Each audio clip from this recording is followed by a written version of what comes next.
મારું નામ છે ચંદુભાઈ વાઘેલા છે.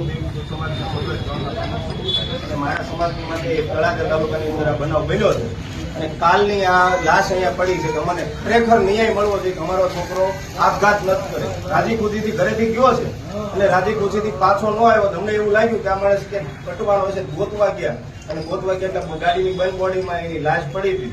એટલે છોકરો નાનો હતો એટલે એને એમ કે આ ભાઈને કાંઈક થઈ ગયું. ઘરે લાવ્યા એટલે કુટુંબે એવું કીધું કે આ માણસ દવાખાને લઈ જવાનું કે મારી નાખ્યો છે, જેથી કરીને માર હોતે માર મરાયેલો છે, વાહમાં ઘા છે, આગળ ઘા છે. એટલે ઘા કરેલા હતા એટલે સીધા તળાજા હોસ્પિટલ લઈ ગયા. ત્યાંથી પીએમ કરાવવા ભાવનગર લાવેલા છે અને ભાવનગર અમને ખરેખર પીએમ થઈ જાય અમારી એફઆઈઆર પણ નથી લીધી. શકના આધાર અમને ખબર છે કે આ માણસને કોણ મારવા વાળો એ અમને શકે છે તો અમારી એફઆઈઆર પણ નથી લીધી. એટલે અમારી એફઆઈઆર લેવાય ત્યાં સિવાય લાશ લેવા નથી થતી. ત્યાં લગી અમારો ટોટલ સમાજ અહીંયા ભૂખ હડતાલ ઉપર બેવું પડે તો બેહવાનું છે, બાકી લાશ લેવા નથી થતી.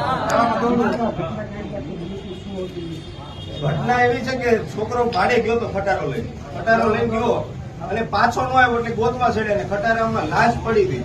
એટલે લાશ લઈને આવ્યા પણ હવે કઈ ટીંગાડ્યા વગરનો તો કોઈ માણસ મરે નહીં ને. એમણે દોરડું બાંધેલું હતું ગળામાં તો કે એ પોતે દોરડું બાંધીને તો નહીં મર્યો હોય. એટલે અમને પાકો શક પડે છે ને શક જે માણસ છે અમને ખબર છે તો અમને શક જેની માથે પડે છે ને એફઆઈઆર તો લેવી કે ન લેવી, કાર્યવાહી આગળ ધરવી પડે. લાશ લેવા નથી થતી, બાકી ઈ હડી